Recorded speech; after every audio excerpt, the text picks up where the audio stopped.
Good afternoon and welcome right here to the studios of EP Radio TV. Yes, when you see this face, you know it's sports. Sports as always. Welcome to Sports Extra right here on EP Radio TV. Just before we get into the juicy bits of what we have for you today, let me run you through our social media platforms so you can connect and as well stay in touch with everything we do here on EP Radio TV. My name is Ray and do well to follow us on all our social media platforms. On Facebook, it's EP Radio TV. On Instagram, it's EP Radio TV 2. And on Twitter, it's EP Radio TV. And back on YouTube, you can do well to subscribe to our YouTube channel. It's EP Radio TV. And to get straight into it today, on sports, we'll start locally and on an individual note.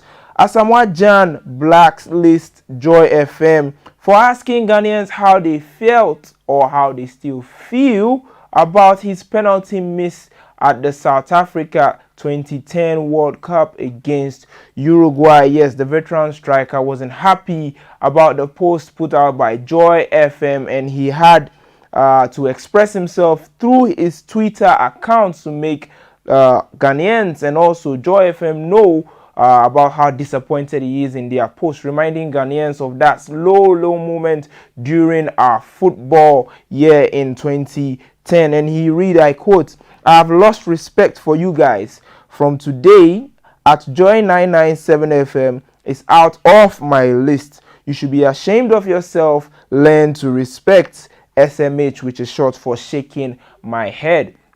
As it seems, the veteran footballer, the well-known number 3 striker, as it seems for Ghana, wasn't happy with the post as it reminded all Ghanaians of how disappointing that moment was for him, not just for him himself, but for the whole team, the Black Stars, during the 2010 World Cup, where Ghanaians had the chance to be the first African team to take an African side to the semi-finals of the World Cup. That was very disappointing on the part of Joy FM.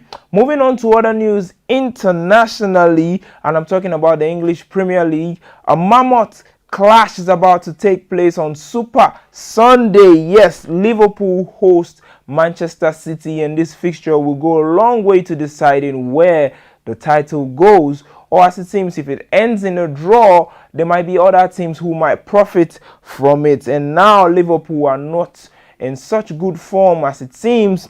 They lost their last game at Anfield against Brighton and Hove Albion's side, who took them all the way through the 90 minutes and didn't allow Liverpool even a shot on target. Yes, two English sides in recent form are going head to head at Anfield on Sunday as the battle for English Premier League title heats up. Manchester United will be watching on the side, as well as Leicester City, who are also in front of Liverpool in the title race so far. Liverpool have lost first back-to-back games for the first time in 4 years under Jurgen Klopp. Yes, it had never happened before in the Liverpool history under Klopp, and now he's looking to see how his team can bounce back after Andy Robertson has made comments that Liverpool is out of the title race. They are 7 points behind league leaders Manchester City, who have a game in hand on the Liverpool side. So losing the match on Sunday will be a very daunting task for Liverpool, which will now leave them 10 points behind, still with a match in hand for Manchester City. I guess Jurgen Klopp will be hoping to use his new boys Ozan Kabak and Ben Davies from Preston North End and Schalke 04 respectively, as the defense has been the issue for Jurgen Klopp's side since the loss of Virgil van Dijk and also Joe Gomez, and also the Brazilian defensive midfielder Fabinho, who has always fielding in that position with Jordan Henderson. We'll see how both teams will line up. But Manchester City, coming to this fixture on a 13-game winning streak, not just playing for the fun of playing. They've been winning for 13 games so far in all competition. It is the first time in their history that they've gone 13 games winning streak. As good as they've been over the few years, they've never done that, and they are setting that record right now. As it seems, they will hope to make it 14 games unbeaten in their league as they head to Anfield to take on a Liverpool side who is a little bit depleted with injuries and all. So Jurgen Klopp will be hoping to have Sadio Mane back.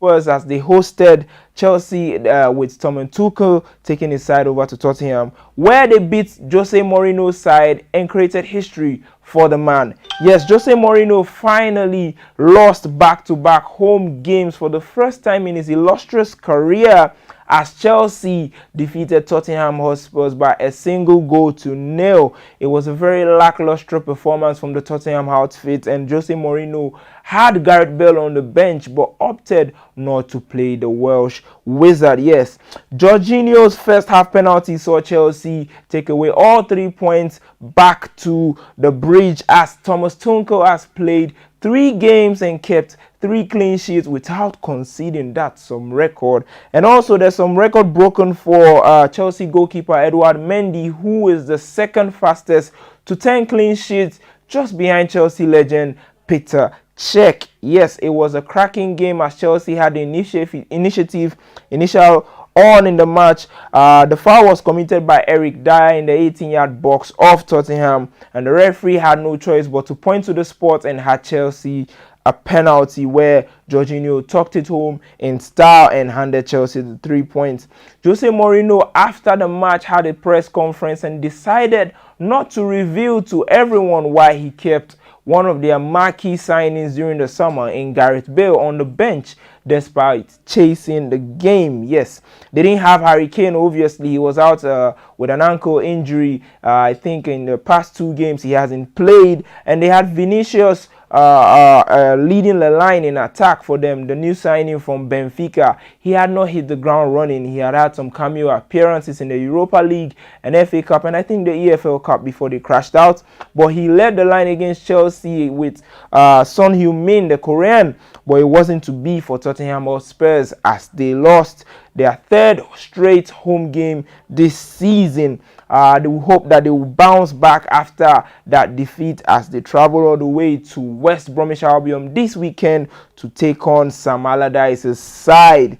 Yes, that is it for international, but let's come back locally to a Ghanaian Premier League, and the GFA has commended Kotoko for adhering to the COVID-19 protocols in their match against Dreams FC. Yes, Kotoko, the Ghanaian Football Association, GFA, has commended Kotoko for adhering to the social distancing, where fans were asked to wear their nose masks. You could see pictures of the game where fans had the social distancing in between their sitting positions, and there was also a Kotoko official who had a mega headphone and was announcing to them to wash their hands, and if you didn't have a nose mask, you were not allowed into the stadium. They ran out 1-0 winners against Dream FC, and the match was commended by the FA to other clubs to look up to Kotoko in following the protocols of COVID-19. And yes, we would end on that note because COVID-19 is still very real. It's out there. Make sure you're keeping your distance away from every other person, and make sure you have your PPEs, wear your nose mask, wash your hand under running water with soap, and use an alcohol-based hand sanitizer. Up until next time, my name is still Ray. Would have more for you on Monday right here on Sports Extra. But remember, you can catch all this on repeat on our social media platforms. On Facebook, it's EP Radio TV. On Instagram, it's EP Radio TV with the number 2. And then on Twitter, it's back on EP Radio TV. Do well to subscribe as well to our YouTube channel. It's EP Radio TV. Up until next time, it's bye for now. See you later.